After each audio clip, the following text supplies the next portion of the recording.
Chinese people fleeing China are appearing across the world as the Chinese government's oppressive and authoritarian policies are repelling people from all walks of life. Welcome to China Uncensored, I'm Chris Chappell. Since starting this show 12 years ago, I've traveled to dangerous disputed waters in the South China Sea, brought anti-CCP leaders to Washington, D.C., been tear-gassed alongside millions of Hong Kong protesters, and now I want to do even more. This show has been on YouTube and Patreon for a long time, but these platforms are changing for the worse. More and more, they're censoring people like me, who tell the kind of truth the CCP doesn't want you to hear. That's why we're building a new China Uncensored premium subscription website. It'll be the Disneyland of all things China Uncensored, with new exciting content that can't be seen anywhere else. And most importantly, it's a place where we can never be censored again.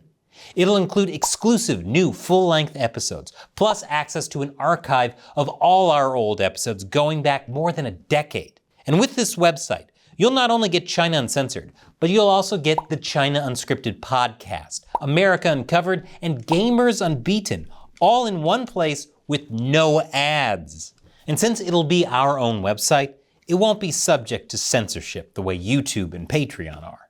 In fact, once we launch, we're going to stop promoting Patreon and other donation sites. We'll consolidate everything onto our new China Uncensored premium site. And with just one monthly subscription, you'll get everything you need to have the ultimate blockbuster China Uncensored experience. We'll still continue to put some of our episodes on YouTube, but not all of them. Subscriptions to our new premium website will allow us to fund the creation of in-depth stories for those of you who are already in the know and still want to learn more.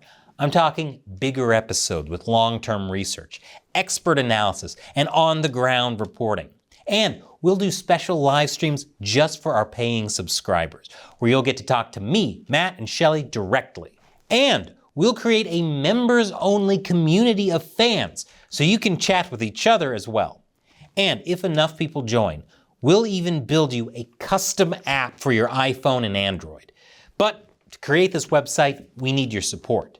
We have a tech team lined up and ready to build it, but first we'll need to raise at least $32,680.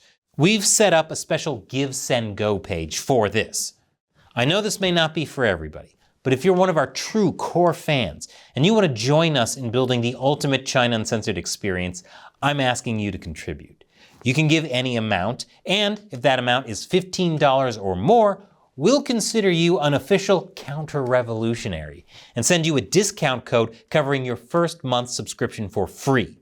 If you contribute $50 or more, we'll give you that, plus emblazon your name as a hostile foreign force on a special page on our website. And for anyone who contributes $200 or more, we'll also email you a custom-designed electronic plaque with your name on it for being a capitalist running dog. And if you contribute $1,000 or more, you'll become official, disgraceful anti-China garbage, just like China Uncensored. You'll receive everything I just mentioned, plus a personal thank you phone call from me. And you'll get your name in a special coveted position at the top of the webpage for all to see, unless you want to stay anonymous, of course.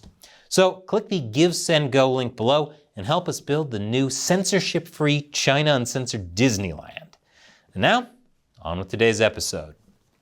Have you ever wanted to travel abroad but felt unsure about which vacation experience to go for? Like, should you go for a music event, escape into the natural environment of a foreign land, or just chill on the beach somewhere with a drink in hand? Luckily, your days of settling for only one option are over, because there's one place that offers all of these things: modern China. And the longer you learn about how the country operates, the more drinks you'll need. According to Chinese state-run media, you can now chill with the Russians on the tropical beaches of the country's Hainan Island. You can hike with a local companion in the mountains of China's central Henan province. You can get free room and board for life by speaking out against the CCP. That's not actually advertised, just a free travel hack for you. And China's concert scene is booming. Just last month, you could experience Ye performing live in the south of the country, because what the rest of the world calls problematic, China calls quaint. These headlines are all part of a larger campaign meant to attract foreign tourists to China in the hopes that it will boost the tourism industry, which still hasn't recovered from the COVID years. Steps taken have also included opening up visa-free travel for a select list of countries, as well as drawing on foreign influencers to tell the real story about China. Wait, that's what I've been doing for over a decade now. Does this mean the CCP is a fan of China Uncensored? I'm undeniable, baby. But while the Chinese authorities are desperate to attract foreign tourists to China, Chinese people are desperate to get as far away from China as they can in what has become a broad-based exodus that has been termed run philosophy or run shui in Chinese. Because in China, running isn't an exercise, it's a philosophy. Run philosophy took off during the COVID years, when the government's long and strict lockdowns made life unbearable for many Chinese people. In 2022, a post explaining the phenomenon was quickly read more than 9 million times before it was censored into oblivion. That same year, the keyword migration appeared in 33 million searches on Chinese social media, compared to 7 million searches in 2021. The situation was so dire that when the people of China were deciding where to go on an extended vacation, they just searched Priceline for literally anywhere. Just get me the heck out of here. Even though it's been almost 2 years now since the COVID lockdowns ended, Chinese people haven't stopped running away. Last year, there were almost 140,000 asylum seekers from China, according to the UN. And desperate Chinese are found in a lot of different places, like, for example, the US southern border. In the 6 months leading up to April of this year, more than 24,000 Chinese nationals were apprehended by the US border police at the border with Mexico. They flew to Latin America to sneak into the US? Man, those Priceline itineraries are the worst. That's more than the number of Chinese people who were apprehended at the border in the whole of the previous financial year. And it's getting worse. In March of this year alone, the number of times that the US border police encountered Chinese nationals increased by 8,500% compared with March 2021. Kinda hard to sell China as a great tourist spot when Chinese locals would rather leave to join a migrant caravan. And then there's the eastern border of the European Union. In the first 8 months of this year, new asylum applications from Chinese nationals in Germany more than double compared to the total number for 2022. And in the Netherlands, 409 Chinese people applied for asylum last year compared to 151 the year before. So who are all these shady Chinese people fleeing their dark pasts back in China? Well, one of them is 39-year-old Zhang. Zhang and his 2 young children took a journey through 4 different countries to arrive in Bosnia in April, where they have tried for nearly 6 months to enter the EU. So why was Zhang willing to undergo such a journey with his children? Well, Zhang's troubles back in China started in 2012, when massive anti-Japanese protests rocked urban Chinese areas following the flare-up of a dispute over a group of islands in the East China Sea. During the upheaval, Zhang publicly questioned the official narrative that the islands were an undisputed part of Chinese territory. Zhang was arrested and accused of inciting the subversion of state power. Because forget guns and knives, there's nothing more dangerous to the CCP than questions. They'd probably be absolutely terrified of the Riddler. Fast forward 10 years to 2022, and popular protests spread across several Chinese cities over the ongoing draconian zero-COVID policy, with all sorts of people calling for the government to step down. Zhang was one of them. Wow, I guess he was looking for room and board. But when several of his friends that participated in the protests disappeared, it convinced him that he had to leave. Another person who recently left China is labor organizer Jian Hui. He went to prison in China for fighting for workers' rights and decided to leave after he was released, which was probably a good idea.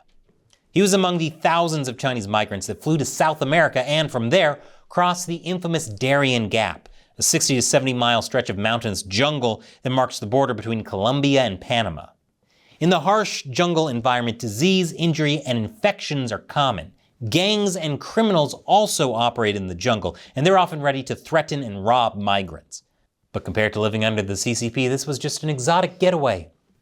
More than 60 migrants died attempting to cross the gap in the first half of 2023 alone. For Jianhui, after making it across the gap alive, he traveled the remaining 2,500 miles to the US border. When he hears that Proclaimers song where the guy says he'd walk 500 miles, Jianhui just thinks, amateur. But it's not just those that have faced political persecution back in China that are setting off for a fresh start abroad. China's wealthy are also leaving, with the country experiencing the world's biggest exodus of millionaires last year and expected to set a new record this year. Many of these Chinese millionaires are heading for Singapore. At the same time, many Chinese women have packed up and left in recent years as well, with many of them starting new lives in the cities of Australia. They're going down under for fear of staying in China and winding up down under. Other Chinese people have moved to Tokyo, where they have found that the place to find traditional Chinese culture preserved in a systematic and complete way is actually in Japan, according to some of the recent immigrants themselves. That's because for decades, the Chinese Communist Party has actively sought to destroy traditional Chinese culture. And young Chinese have made their way to Thailand, where some have settled for a more mellow and easygoing life in the country's rural areas. And this exodus of people from all walks of life comes at a very bad time for Xi Jinping. The country has begun a hard-to-reverse population decline, and the Chinese economy continues to show new signs of weakness. With such a dismal outlook, I don't think anyone would blame Xi if he took a break. Maybe even went on a vacation. I personally think an escape into the natural environment of a foreign land would do him good. And I hear that for Chinese leaders, the mountainous jungles of the Darien Gap are lovely this time of year. Before you go, don't forget to check out my Give, Send, Go fundraiser campaign. The link is below. And hey, have you ever wondered why Japan is so much cooler than China? That's something I talk about in the latest episode from my new gaming channel. Click here to check it out. Once again, I'm Chris Chappell. See you next time.